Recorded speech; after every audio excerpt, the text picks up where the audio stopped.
The latest Pompey news, updates every day from the Pompey Sound news desk. This is how one reporter saw the game. Jimmy Dunn came to QPR's rescue, grabbing a second-half equaliser to earn the playoff hopefuls a hard-fought point at Portsmouth. Terry Devlin had given the hosts a deserved first-half lead with a sharp left-footed finish, but Rangers skipper Dunn hit back after the break with his third goal of the season to ensure the spoils were shared. The result leaves a struggling Pompey in deeper trouble. With just one win in their last 6, they now slip into the Championship relegation zone thanks to Oxford's late winner over Southampton. For QPR, it's a point that keeps them firmly in the hunt for a top 6 finish, despite dropping to 9th. They've been in fine form, losing just 2 of their last 8 games and winning 5 of them. Portsmouth were all over QPR in the first half and finally made their pressure count just before the interval. A Connor Chaplin corner caused chaos in the box, and after Richard Koenig could only scuff a clearance, Devlin was on hand to lash the ball home from near the penalty spot. The goal had been coming. The hosts were well on top, with Chaplin's wicked deliveries, and winger Harvey Blair, who was filling in for the injured Josh Murphy, causing all sorts of problems. But QPR came out a different side after the break. They levelled things up from a corner of their own, when Nicholas Madsen's delivery was met by Dunn, who got in front of Bishop to power a header past Nicholas Schmid. The R's pushed for a winner, with Schmid making a key save to deny a Kone header before the striker skewed another effort well wide. For Portsmouth, it was yet another costly goal conceded from a set-piece, a weakness that has plagued them all season. They'll be hoping for better when they host Charlton on Monday, while QPR face a trip to West Bromwich Albion. Portsmouth boss John Mousinho told BBC Radio he felt his side should have won the game in the first half. "We were excellent in the first half and well deserving of the lead. We could have had a couple more. That was the only disappointing thing. Then in the first 15 to 20 minutes of the second half we just didn't do the things we'd done in the first half and were punished for that. On balance it was a fair result, but the way we dominated the first 45, we definitely should have won the game and had it out of sight by that point, so it does feel like there was an opportunity there to get 3 points. We have to take the point and dust ourselves off, because we've got Charlton here in 3 days' time." London World is looking ahead to Monday's Charlton-Pompey clash from the Londoners' standpoint. They report this. Pompey sit 5 points and 4 places behind the 18th-placed Addicks in the Championship table. Speaking after the fixture against QPR, Portsmouth boss John Mousinho provided an injury update which will be good news for Charlton Athletic. Portsmouth will be without winger Josh Murphy. The 30-year-old was absent against QPR and Mousinho confirmed that a hamstring injury will keep him out against Charlton Athletic. He told the News, "Josh is okay but was feeling that hamstring still, and was touch and go. Hopefully it will be a week or 2, and we will see him back in action." Murphy is a big loss for Portsmouth. The former Premier League star has 4 assists in his last 7 league appearances. Pompey could, however, welcome back defender Connor Shaughnessy on Monday, after sitting out 3 months of action with a hamstring issue.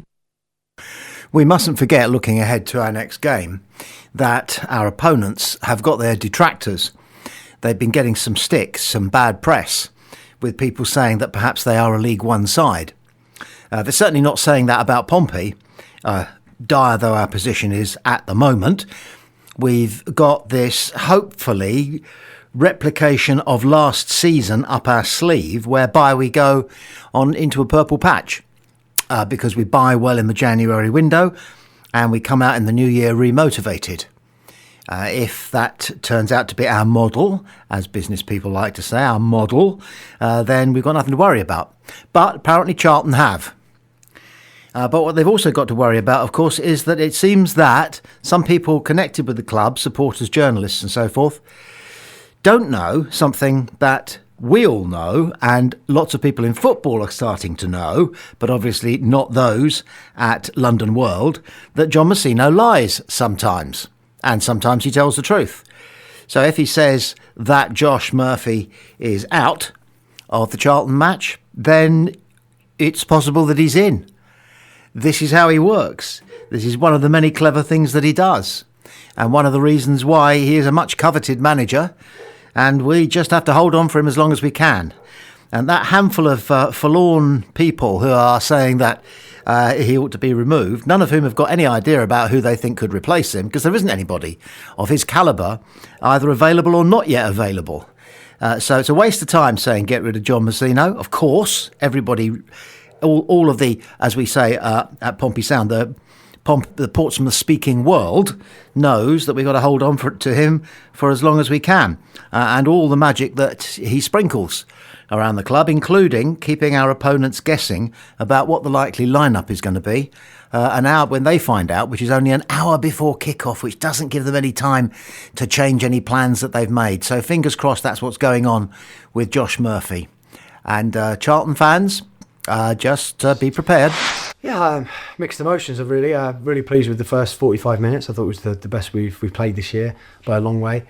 Put constant pressure on QPR's goal. I don't think we conceded a shot, but it ultimately came out in the second half. We stopped doing the same things that had made us a successful side in the first half, and we were punished for it. And when the game went to 1-1, I thought we found that rhythm again without really creating enough. But it definitely felt like two very different halves. So I think we've been okay recently, and we've been sort of plugging away. I keep repeating it, but I think we've been in every game apart from the Birmingham one.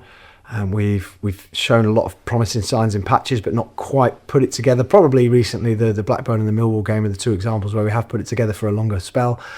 So I think the lads are looking confident to me. I don't think we look like a side that's lacking in confidence. Maybe a little bit in the final third in front of goal, but apart from that, I think the more we play like that, the better. Today it feels like a little bit of a blow because we haven't won the game and dropped into the bottom three, but ultimately today wasn't the issue.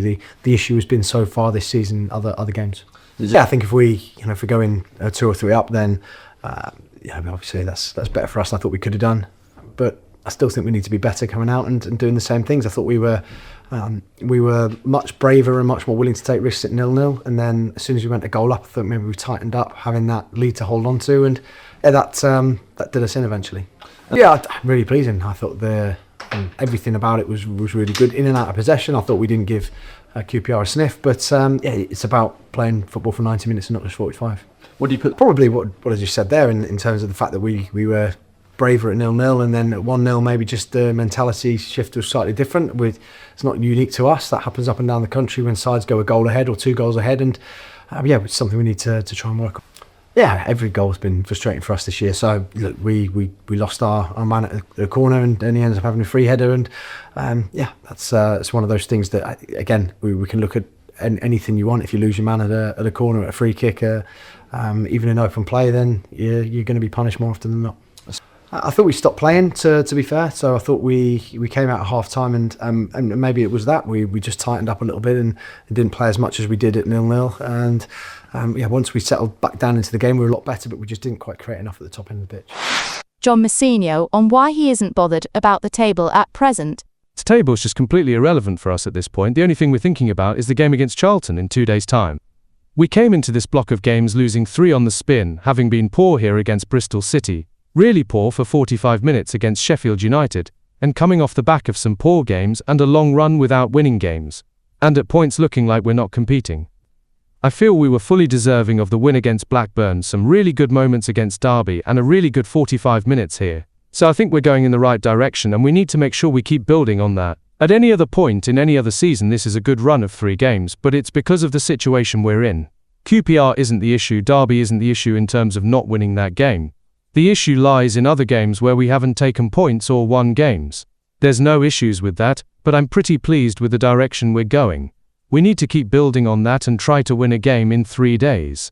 And John Mousinho, as ever, is quite right. You don't need to be staring at the table all the time. You don't need to turn your phone on every half hour and check the table and see that we're still where we are, which is where we are at the moment, which is about the same position that we were at last season. And anybody will tell you that we escaped relegation comfortably. I personally think it was less than comfortably, but we escaped relegation with 2 games to spare. If we can escape relegation with 3 games to spare, then technically it's been a better season for us. And that's all we were aiming for this season.